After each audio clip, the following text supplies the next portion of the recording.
اعوذ باللہ من الشیطان الرجیم بسم اللہ الرحمن الرحیم۔ سب ویڈیو دیکھنے اور سننے والوں کو السلام علیکم۔ ہمارے چینل کے پیارے ویورز، آج ہم تلاوت کریں گے سورہ اعراف کی آیت نمبر 189 اور 190، یعنی کہ آیت نمبر 189 and 190 انشاءاللہ تلاوت کریں گے ترجمہ کے ساتھ اور تفسیر کے ساتھ۔ تو چلیں شروع کرتے ہیں آج کا سبق، لیکن شروع کرنے سے پہلے چینل کو سبسکرائب کریں، بیل نوٹیفیکیشن کو آن کریں تاکہ اگلی ویڈیو آپ کو آسانی سے ملتی رہے، اور ہو سکے تو شیئر بھی کریں تاکہ زیادہ سے زیادہ لوگ دیکھیں، آپ کو بھی ثواب ملے اور مجھے بھی۔ تو چلیں اب شروع کرتے ہیں آج کا سبق۔ آیت نمبر 189 شروع ہوتی ہے یہاں سے، 188 کے بعد ادھر سے۔ تو شروع کرتے ہیں۔ اعوذ باللہ من الشیطان الرجیم بسم اللہ الرحمن الرحیم۔ هو الذی، وہی ذات پاک ہے جو، ہوا وہی، الذی جو، خلقکم پیدا کیا تم کو، خلق پیدا کیا، کم تم کو، خلقکم من نفس واحدۃ پیدا کیا تم کو جان سے، ایک جان سے، واحدۃ وجعل منہا ایک جان سے، ایک یعنی واحد جان سے، وجعل اور بنایا، منہا اس میں سے، زوجہا زوج اس کا یعنی اس کا جوڑا۔ یہ بات ہو رہی ہے یعنی آدم علیہ السلام کی۔ اللہ تعالیٰ نے، وہی ذات پاک ہے، پیدا کیا تم کو ایک جان سے یعنی آدم علیہ السلام سے، اور اسی سے بنایا، اس میں سے ہی بنایا اس کا زوج یعنی آدم علیہ السلام سے ہی اس کا زوج یعنی بی بی ہوا کو بنایا۔ لیسکنا تاکہ سکون پائے، الیہا طرف اس کے، یعنی تاکہ اس اکیلے ہونے کی بجائے اس کے ساتھ رہ کے تو خوش اور خرم رہے، سکون پائے۔ فلما پھر جب، تغشاہا لپیٹ لیا اس کو، حملت حمل ٹہرا، حملن حمل، خفیفاً ہلکا، حمل ہلکا، فمرت پھر چلتی پھرتی رہی، بھی ساتھ اس کے یعنی اس حمل کے، فلما پھر جب، فلما اثقلت پھر جب بھاری ہو گئی یا بوجھل ہو گئی یعنی اس حمل کی وجہ سے، اثقلت دعوا اللہ بھاری ہو گئی یعنی حمل کی وجہ سے، تو ان دونوں نے پکارا اللہ کو، یعنی مرد اور عورت دونوں نے پکارا اپنے اللہ کو، ربہما اپنے رب کو، اپنے اللہ اپنے رب کو، دونوں نے، ہما دونوں کے لیے، دونوں نے اپنے رب کو پکارا۔ لئن اگر، آتیتنا عطا کرے گا ہم کو، دے گا ہم کو، اگر دے گا ہم کو یعنی اللہ سے کہتے ہیں، صالحاً نیک اولاد، صالحاً لنکونن نیک اولاد عطا کرے گا ہم کو، تو ہو جائیں گے ہم، ضرور ہی ضرور، لا کے میننگ ضرور ہی ضرور، نکونن ہو جائیں گے ہم، من الشاکرین شکر گزار لوگوں میں سے، تو ہو جائیں گے ہم شکر گزار لوگوں میں سے۔ اب اس آیت میں اللہ تعالیٰ نے پہلے تو حضرت آدم علیہ السلام اور بی بی ہوا کی بات کی ہے کہ حضرت آدم علیہ السلام کو بھی میں نے پیدا کیا، اور اس سے تم سب کو اسی سے میں نے پیدا کیا، یعنی اس سے پہلے میں نے اس کے زوج بی بی ہوا کو پیدا کیا، اور پھر ان دونوں کے ملاپ سے ہی سارے جہان والوں کو پیدا کیا۔ اب اس کے پہلی آیت میں تو، آیت کے پہلے اس لائن میں تو حضرت آدم علیہ السلام اور بی بی ہوا کا ذکر ہے کہ ان دونوں کو میں نے پیدا کیا، یعنی حضرت آدم علیہ السلام اور اسی سے اس کی زوج کو۔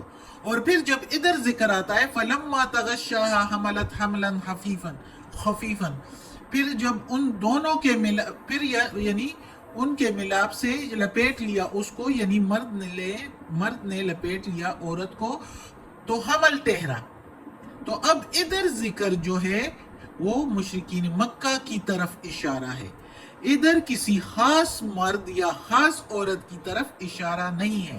خاص مرد آدم علیہ السلام ہو سکتا ہے، خاص عورت بی بی خوا، لیکن ان کی طرف یہ اشارہ نہیں ہے. ادھر اشارہ ہے مشرکین مکہ کی طرف کہ جب ان میں کسی مرد عورت کے ملاپ سے حمل ٹھہرتا ہے، پہلے تو وہ ہلکا ہوتا ہے، وہ اس میں چلتے پھرتے ہیں، پھر جب وہ بوجھل ہو جاتی ہے اور ان کو پتہ چلتا ہے کہ حمل ٹھہرا ہے تو اللہ سے دعا کرتے ہیں، اللہ ہی کو مخاطب کرتے ہیں، اللہ ہی کو خالص کر کے تو دعا کرتے ہیں اللہ سے کہ ہمیں اگر صالح اولاد، ٹھیک نارمل اولاد بچہ دے گا تو ہم ضرور ہی ضرور شکر گزار بندوں میں سے ہو جائیں گے، اللہ کا شکر ادا کریں گے اگر ہمیں نیک اولاد دے گا اللہ.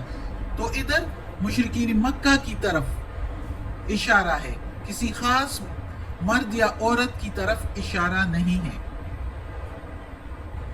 اور ان مشرکین مکہ کی یہ بات تھی کہ وہ اللہ کو مانتے تھے، اللہ کو مانتے تھے کہ اللہ ہی سب کچھ دینے والا ہے، لیکن اللہ کے ساتھ بتوں کو بھی شریک ٹھہراتے تھے. تو جب ان کو زیادہ تکلیف یا مصیبت یا ضرورت ہوتی تھی تو خالص ہو کے اللہ سے مانگتے تھے. تو ادھر بھی جب ان کو پتہ چلتا ہے کہ حمل ہے تو اللہ ہی کے خالص ہو کے تو اللہ سے مانگتے ہیں، اللہ سے دعا کرتے ہیں کہ ہمیں نیک اولاد عطا فرما. لیکن اب اگلی آیت میں ہم پڑھتے ہیں کہ اللہ تعالیٰ کہتا ہے، یہ لوگ تو کہتے ہیں کہ اللہ کے شکر گزار بن جائیں گے، لیکن جب اللہ اولاد دے دیتا ہے تو پھر فلما، پھر جب آتاہما، عطا کرتا ہوں ان دونوں کو، صالحاً نیک اولاد، جعلا بنا دیتے ہیں، لہو اس کے لیے یعنی اللہ کے لیے، شرکاء شریک، فیما اس میں، آتاہما جو عطا کیا ہم نے ان دونوں کو، یعنی ان دونوں کو جو عطا کی ہوتی ہے وہ اولاد، نیک اولاد، صحیح سلامت اولاد، تو پھر اس کے پیدا ہونے میں دوسروں کو شریک ٹھہرا دیتے ہیں، بتوں شتوں کو. فتعالی پس برتر ہے، اعلیٰ ہے، فتعالی اللہ پس برتر ہے اللہ، اما اس سے جو یشرکون وہ شریک ٹھہراتے ہیں، جن کو وہ شریک ٹھہراتے ہیں اس سے اللہ کئی برتر ہے، بے شک. اب اس آیت میں اللہ تعالیٰ کہتا ہے، یہ آیت پچھلی آیت سے منسلک ہے. اب ادھر اس آیت میں اللہ تعالیٰ کہتا ہے کہ اس مرد اور عورت کو، یعنی مشرکین مکہ کی جو اسپیشل بات ہو رہی ہے ان کی طرف اشارہ ہے. تو حالانکہ بتایا سب لوگوں کے لیے ہے، اب یہ ہم لوگوں پر بھی فٹ ہے، ہم لوگوں کی بھی ابھی میں بات کروں گی تو دیکھنا کہ کس طرح اب ادھر بھی لوگ یہی کچھ کر رہے ہیں. مشرکین مکہ تو پھر بھی جس وقت حمل ٹھہرتا تھا تو کہتے تھے اللہ سے خالص ہو کے اللہ سے مانگتے تھے، اور اللہ سے مانگتے تھے کہ نیک اولاد عطا ہوگی تو ہم شکر ادا کریں گے، اللہ کے شکر گزار ہوں گے. لیکن اللہ کہتا ہے کہ جب میں ان کو اولاد عطا کر دیتا ہوں، نیک اور صحیح سلامت اولاد،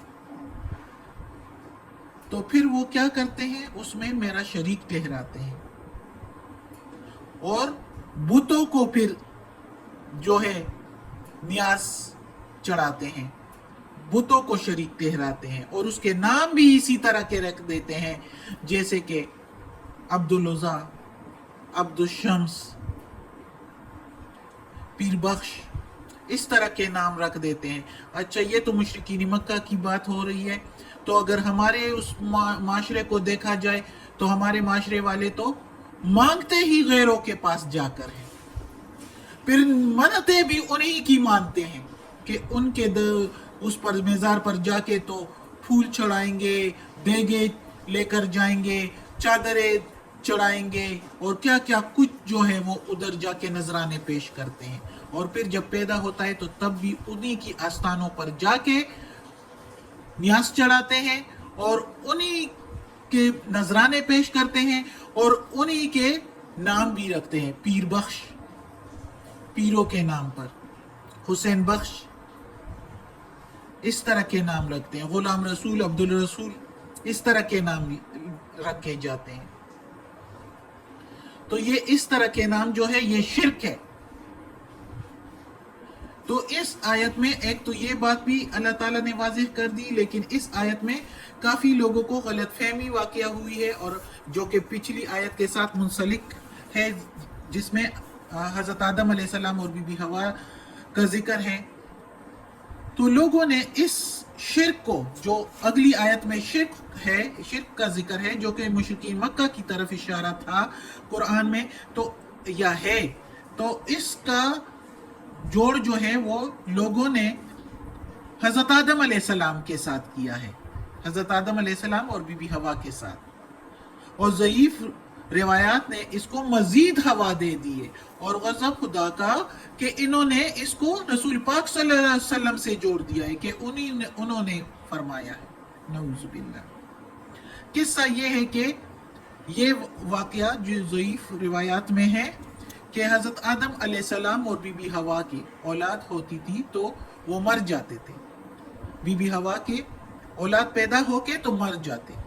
تو جب اگلی اولاد، جب ان کی ایک بار جب پھر اولاد ہوئی تو شیطان نے ان کو اس بات پر آمادہ کیا کہ اس کا نام رکھ دیا جائے عبد الحارث، یعنی شیطان کا بندہ.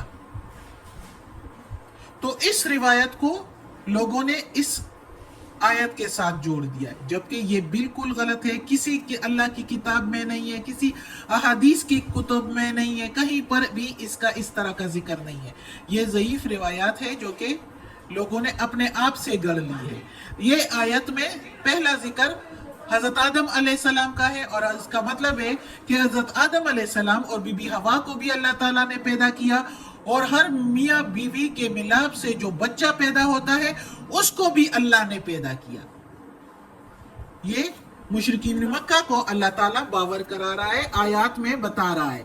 اور اللہ تعالیٰ کہتا ہے کہ جب پیدا ہوتا ہے بچہ تو پھر پہلے تو خوب اللہ سے گڑ گڑا کر مانگتے ہو کہ نارمل اولاد مل جائے اور بچہ مل جائے، اور پھر بعد میں اس کے ساتھ دوسروں کو شریک ٹھہرانے لگ جاتے ہو. تو مشرکین مکہ کی طرف اشارہ ہے اور لوگ اس کو دوسری طرف لے کے جاتے ہیں. تو اللہ ہمیں بچائے دوسری باتوں سے، جو ضعیف روایات ہے اللہ اس سے بچائے رکھے اور اللہ اپنے سیدھے راستے پر چلائے.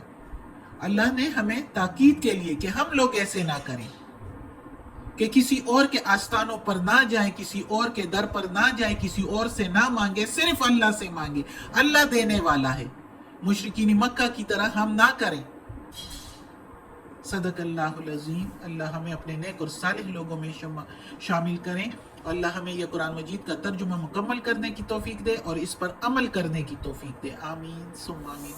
یا اللہ ہمیں عافیت والے معاملات دے، ہماری برائیاں، تکالیف، بیماریاں اور ساری تکلیفیں ہماری ہم سے دور کر دیں، اور ہمیں عافیت والے معاملات دیں، اور ہمیں اپنے نیک اور صالح لوگوں میں شامل کر دیں. اور یا اللہ یہ قرآن مجید کی تلاوت میں، زیر زبر پیش میں، تلفظ میں، ترجمہ میں کوئی غلطی ہوئی ہو تو یا اللہ معاف کر دینا، تو معاف کرنے والا مہربان ہے، اور ہمیں اپنے نیک اور صالح لوگوں میں شامل کر دیں. آمین.